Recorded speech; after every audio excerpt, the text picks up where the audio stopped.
कच बराच कालावधीपर्यंत शुक्राचार्यांच्या आश्रमात राहिला आणि मग त्याने स्वर्गात जाण्यासाठी शुक्राचार्यांची अनुमती मागितली. शुक्राचार्यांनी त्याला अनुमती दिली. म्हणाले, तू खरोखर भाग्यवान आहेस कचा. माझ्या आश्रमातून तू यश घेऊन जातो आहेस. तुझे कल्याण असो वत्सा. शुक्राचार्यांचा निरोप घेऊन कच देवयानीचा निरोप घ्यायला गेला. म्हणाला, देवयानी, तुझ्यामुळे माझे इथले वास्तव्य फार आनंदात गेले. मी तुझ्या कायम ऋणात राहील. पण आता निरोप घेण्याची वेळ आली आहे. म्हणजे मला आता परत स्वर्गात जायचे आहे, तरी मला निरोप दे. कचा, तुला निरोप कसा देऊ मी?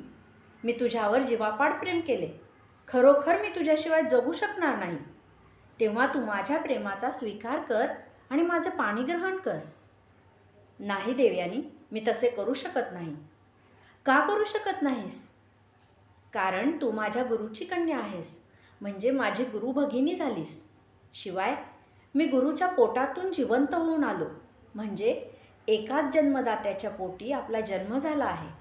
त्यामुळे आपण भाऊ भगिनी होतो आणि भाऊ भगिनींना विवाह करायला शास्त्राची अनुमती नाही. नाही कचा, तू फक्त बृहस्पतीचा पुत्र आहेस. तू शुक्राचार्यांचा पुत्र नाहीस. नाही कसा? ज्यावेळी मी गुरुजींच्या पोटात होतो त्यावेळी गुरु काय म्हणाले ते आठव. गुरुजी म्हणाले होते की आता तू माझा पुत्र झाला आहेस, तेव्हा तुझे पुत्र कर्तव्य तू करायला हवेस. ते मला काही लागत नाही. मी तुझ्यावर प्रेम केले, तू मला हवा आहेस एवढेच कळते मला. अशी विषयांध होऊ नकोस देवयानी. तुझ्यासारख्या सुशील सुंदर कन्येला हे शोभत नाही. मी तुझा भाऊ आहे. आपले हे पवित्र नाते युगानुयुगे लोक लक्षात ठेवतील. म्हणून विनंती आहे की त्याला डाग लावायचा प्रयत्न करू नकोस. तिची विनवणी करीत कच म्हणाला. त्याने तिची खूप समजूत घातली, पण ती ऐकायला तयार नाही. कच जेवढी समजूत घालेल तेवढी ती भडकायला लागली. शेवटी संतापून म्हणाली, कचा, तू स्वार्थी आहेस. माझ्यामुळे तुझे प्राण वाचले. तुला संजीवनी विद्या मिळाली ते विसरलास. तू कृतज्ञ आहेस म्हणून माझे प्रेम झिडकारतो आहेस. मग ऐक तर, माझ्यामुळे तुला जी संजीवनी विद्या प्राप्त झाली आहे ती तुझ्याकडून फलद्रूप होणार नाही. देवयानीचा शाप ऐकून कचाला धक्काच बसला. आतापर्यंत तो शांतपणे बोलत होता, पण आता मात्र त्याचा राग भडकला. म्हणाला, कामांध होऊन तू बोलते आहेस देवयानी. तुझ्यासारख्या सुशील व्यक्तीकडून मला ही अपेक्षा नव्हती. सगळे समजावूनही तुला पटत नाही. प्रेम काय विषयांधच असायला हवे? प्रेम शुद्ध सात्विक असू शकत नाही. पण तुझ्या स्वार्थापायी तू सर्व मर्यादा ओलांडून गेली आहेस. त्यामुळे मला शाप देण्याचे तू धाडस केलेस. पण एक लक्षात ठेव, तुझ्या शापामुळे माझी संजीवनी विद्या माझ्याकडून जरी फलद्रूप झाली नाही तरी ती मी दुसऱ्याला शिकवीन आणि फलद्रूप करीन. जातो मी. म्हणत ताड ताड पावले टाकीत कच निघून गेला. सुन्न झालेली देवयानी कितीतरी वेळ तशीच उभी होती. देवयानीला सोडून कच स्वर्गात गेला. तेथे देवांनी कचाचे स्वागत केले. त्याचा मोठा सत्कार केला. त्याच्या जय जयकाराने स्वर्ग दुमदुमून उठला. पण इकडे देवयानी मात्र त्याच्या विरहात पोळू लागली. आपले प्रेम झिडकारून कच गेला याचे तिला विलक्षण दुःख झाले. ती एकटी एकटी राहू लागली. खाण्यापिण्यात तिचे लक्ष लागेना. आपल्या लाडक्या कन्येची ही अवस्था शुक्राचार्य बघत होते. मायेच्या शब्दांनी तिची समजूत घालीत होते. तिचे दुःख हलके करण्याचे काम करीत होते. एकदा तिला म्हणाले, कच हा धर्मात्मा आहे. त्याच्या हातून कधीच धर्माचे उल्लंघन होणार नाही. त्यामुळे त्याने केले ते बरोबर आहे. तू उगाच कष्टी होऊ नकोस. तुझे दुःख बाजूला सारून परत पूर्वीसारखी हो. तुझे दुःख माझ्याने बघवत नाही. फार त्रास होतो मला तुझे दुःख पाहून. त्यांनी हर तऱ्हेने देवयानीची समजूत घातली. त्यामुळे देवयानी हळूहळू कचाच्या दुःखातून बाहेर येऊ लागली. एकदा शुक्राचार्य राजा वृषपर्व्याची कन्या शर्मिष्ठेकडे गेले. म्हणाले, शर्मिष्ठे, तू स्वतःला देवयानीची मैत्रीण म्हणतेस आणि तिच्या दुःखाकडे पाहत पण नाहीस. काय झाले आचार्य? सगळी हकीकत सांगून शुक्राचार्य म्हणाले, हल्ली फार दुःखी असते देवयानी. मला तिचे दुःख बघवत नाही. पण करणार काय म्हणून तुझ्याकडे आलो. सांगा आचार्य, त्यासाठी मी काय करू शकते? देवयानी माझी जीवाभावाची मैत्रीण आहे. तिचे दुःख करणे हे माझे कर्तव्य आहे. त्यासाठी मी काय करू ते सांगा. देवयानीला घेऊन तू वनशोभा पाहायला चल. मैत्रिणीच्या सहवासात सुखावेल ती आणि आपले दुःख विसरण्याचा प्रयत्न करील. हो, ही नामी युक्ती आहे. बरेच दिवस आम्ही कोठे बाहेर गेलोच नाही. या निमित्ताने तरी जायला मिळेल. आचार्य, आता देवयानीची काळजी सोडा. तिचे दुःख हलके करण्याची जबाबदारी आता माझी आहे. कल्याणमस्तु, सुखावून शुक्राचार्य म्हणाले.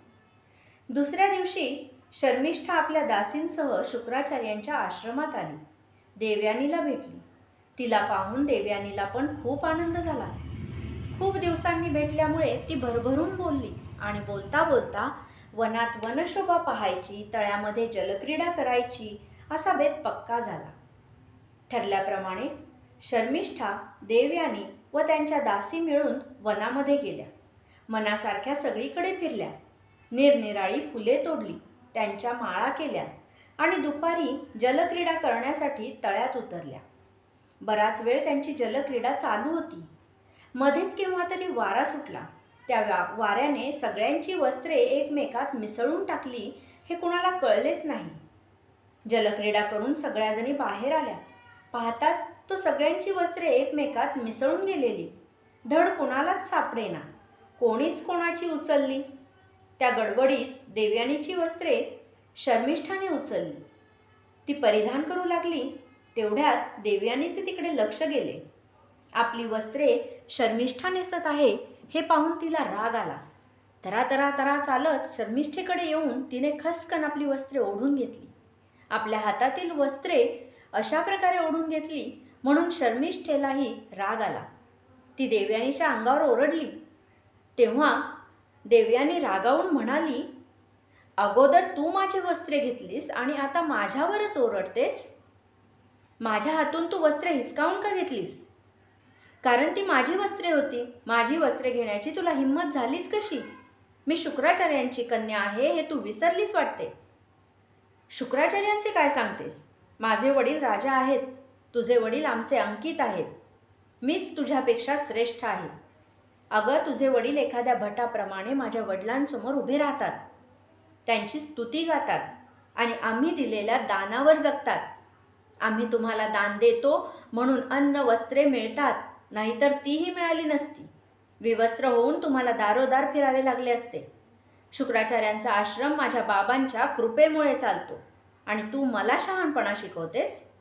बोलून चालून तू एका भिक्षुकाची मुलगी आहेस. मी एका पराक्रमी राजाची मुलगी आहे. तुला काय वाटेल ते कर. आपल्या वडिलांची अशी अपकीर्ती ऐकून देवयानी रागाने लाल झाली. तिला ते सहन झाले नाही. म्हणाली, माझ्या बाबांमुळे तुमचे दानव राज्य टिकून आहे, नाहीतर एखाद्या देवांनी तुम्हाला भिकेला लावले असते. संजीवनी विद्या प्राप्त झालेले माझे बाबा आहेत म्हणून तुमच्या या गमजा. अगं शर्मिष्ठे, माझ्या बाबांनी हे राज्य राखले आहे, त्यामुळे खऱ्या अर्थाने तुम्हीच भिकारी आहात. जर माझे बाबा दानवांना सोडून गेले तर बघा तुमची कशी अवस्था होती ती. अशा दोघीही एकमेकांची उणीधुणी काढू लागल्या. एकमेकांवर रागावू लागल्या. एकमेकांच्या अंगावर धावू लागल्या. त्याचा परिणाम मात्र भयानक झाला. शर्मिष्ठाने रागाने देवयानीला एका जवळच्या विहिरीमध्ये ढकलून दिले आणि ती निघून गेली. देवयानीच्या दासींनी तिला वर काढण्याचा प्रयत्न केला, पण त्यांना काही जमले नाही. इकडे राजा ययाती शिकारीला आला होता. दुपार टळून गेली होती. त्याला खूप तहान लागली होती. त्याचे घोडेही तहानलेले होते, म्हणून तो पाण्याचा शोध घेत होता. इतक्यात त्याला एका विहिरीजवळ काही तरुण स्त्रिया दिसल्या. तो तेथे आला. विचारले, तुम्ही या विहिरीकडे काय करीत आहात? महाराज, आमची स्वामिनी या विहिरीत पडली आहे, त्या म्हणाल्या. त्याप्रमाणे ययाती पुढे झाला. पाहतो तर एक सुंदर तरुण स्त्री विहिरीत होती. रेखीव बांध्याची, लाल नखांची, गोऱ्या रंगाची. ययातीने विचारले, हे सुंदरी, तू कोण आहेस? मी संजीवनी विद्या प्राप्त असलेल्या शुक्राचार्यांची लाडकी कन्या आहे. तू इथे विहिरीत कशी पडलीस? सगळी कथा सांगून ती म्हणाली, त्या दुष्ट शर्मिलेने मला विहिरीत ढकलून दिले. काही घाबरू नकोस, मी तुला बाहेर काढतो. आपण कोण आहात महाराज? मी नहुष पुत्र ययाती. ययाती, मी आपले नाव ऐकले आहे. आपण पराक्रमी आहात, संयमशील आहात, चारित्र्यवान राजा आहात. त्यामुळे आपल्या हातात माझा हात द्यायला मला काहीच वाटणार नाही. देव्यानी, तू निसंकोच होऊन माझ्या हातात हात दे, म्हणजे मी तुला विहिरीतून बाहेर काढतो.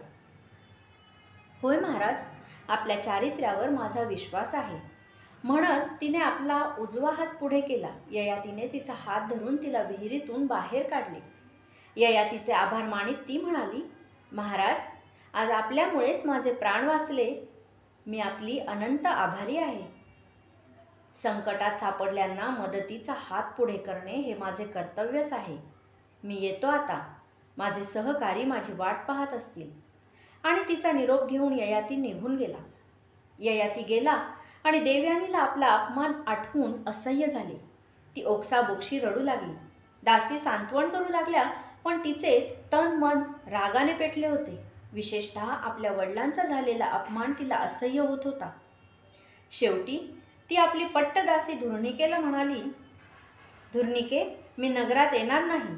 ज्या माणसांनी माझ्या शौर्यशाली बाबांचा अपमान केला त्यांची मला तोंडेही पाहायचे नाहीत. त्यामुळे तू नगरात जाऊन माझा हा निरोप माझ्या बाबांना सांग. देवयानीचे बोलणे ऐकून सगळ्या दासी घाबरून गेल्या, पण त्या तरी काय करू शकल्या असत्या. शेवटी धुर्निका नगरात गेली. त्यावेळी शुक्राचार्य महाराज वृषपर्वाकडून आपल्या आश्रमात येत होते. धुर्निकेला पाहून त्यांनी विचारले, धुर्निका, तू इकडे कोठे आणि एकटीच आहेस? घात झाला महाराज. काय झाले ते स्पष्ट सांग. यावर तिने सगळी कथा सांगितली आणि म्हणाली, देवयानीने निरोप पाठविला आहे. कसला निरोप? आपण नगरात पाऊल ठेवणार नाही म्हणते ती. हो, चल बघूया कुठे ती. आश्रमाकडे वळणारी त्यांची पावले वनाकडे वळली. विहिरीच्या काठावर बसून रडणारी देवयानी त्यांना दिसली. धावतच ते तिच्याकडे गेले. तिला पोटाशी धरले. मायेची ऊब लागताच देवयानीला आणखी रडू कोसळले. रडू नकोस बाळ, आता मी आलो आहे ना. बाबा, ती शर्मिष्ठा फार उन्मत्त झाली आहे. ती तुम्हाला भाट म्हणाली. आपल्या वडिलांसमोर उभे राहून आपल्या वडिलांची स्तुती करणारे भाट म्हणाली. इतक्यावरच ती थांबली नाही. म्हणाली, तुम्ही आपल्या कृपेच्या भिक्षेवर जगता आहात. शुक्राचार्य भिक्षुक आहे म्हणाली. नाही बाबा, ज्यांनी माझ्या बाबांचा एवढा मोठा अपमान केला त्यांचे तोंडही पाहण्याची माझी इच्छा नाही. बाळ, तू स्तुती पाठकाची कन्या नाहीस की याचकाचीही नाही. आपले आचार्यपद स्वीकारा म्हणून याचना करीत दानव माझ्याकडे आले होते. मी नाही गेलो त्यांच्याकडे. अगं, सारे जग या शुक्राचार्यांची स्तुती गातात अशा पित्याची तू मुलगी आहेस. त्या नाठाळ कन्येचे शर्मिष्ठेचे काय घेऊन बसली आहेस? नाही बाबा, त्या नाठाळ शर्मिष्ठेला वटणीवर आणलेच पाहिजे. मी एवढा मोठा अपमान सहन नाही करणार. अगं, तू काय किंवा ती काय, तुम्ही दोघीही लहान आहात. लहान मुलांच्या भांडणात प्रौढ माणसाने पडू नये. बाबा, हे लहान मुलांचे भांडण नाही. ज्यांनी आपल्या मोठेपणाची कुत्सित चेष्टा केली त्याला तुम्ही लहान म्हणत असाल तर खुशाल म्हणा, पण आपला अपमान करताना तिने जे शब्द वापरले ते तर थोरा मोठ्यांचे होते. आपली अप्रतिष्ठा ती माझ्या कानांनी ऐकली आहे, त्यामुळे माझ्या मते तिला क्षमा नाही. वृषपर्व्याच्या उद्धट कन्येने जो आपला अपमान केला तो माझ्या जिव्हारी लागला आहे. माझे हृदय पोळून गेले आहे. आपण जर दुबळे असाल, भाट असाल, स्तुती पाठक असाल तर खुशाल राहा वृषपर्व्याच्या आश्रयाने, पण मी मात्र तेथे पाऊलही ठेवणार नाही. देवयानीच्या या उद्गाराने शुक्राचार्य संतापले. क्रोधित होऊन ते राजा वृषपर्व्याच्या महालात आले. या रागात आता कचाच्या वधाची भर पडली आणि क्रोधायमान झालेले शुक्राचार्य वृषपर्व्याला म्हणाले, तुम्ही दानव फार गर्विष्ठ झाला आहात. तुम्हाला लहान थोरांची चाड राहिली नाही, म्हणून परत परत असे उन्मत्तपणे वागत आहात. काय झाले आचार्य? गोंधळून जाऊन त्याने विचारले. आचार्य का रागावले आहेत हेच त्याच्या लक्षात येत नव्हते. काय झाले म्हणून विचारतोस राजा? माझ्या आश्रमात असणाऱ्या कचाचा वध करून तुम्ही एक प्रमाद केलात आणि आता तुझ्या कन्येने प्रत्यक्ष माझा अपमान केला. मी आपला स्तुती पाठक आहे, आपल्या आश्रयावर जगतो आहे, असे तुझी गर्विष्ठ कन्या शर्मिष्ठा म्हणाली.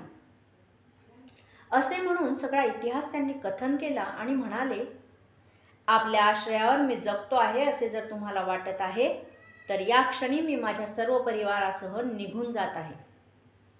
आचार्य, असे करू नका.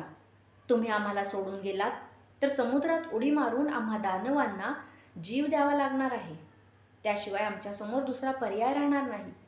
आता आश्रयाचे म्हणत असाल तर हे सगळे वैभव, ही संपत्ती आपलीच आहे. आपल्यामुळे हे राज्य उभे आहे. असे तू म्हणून काय उपयोग?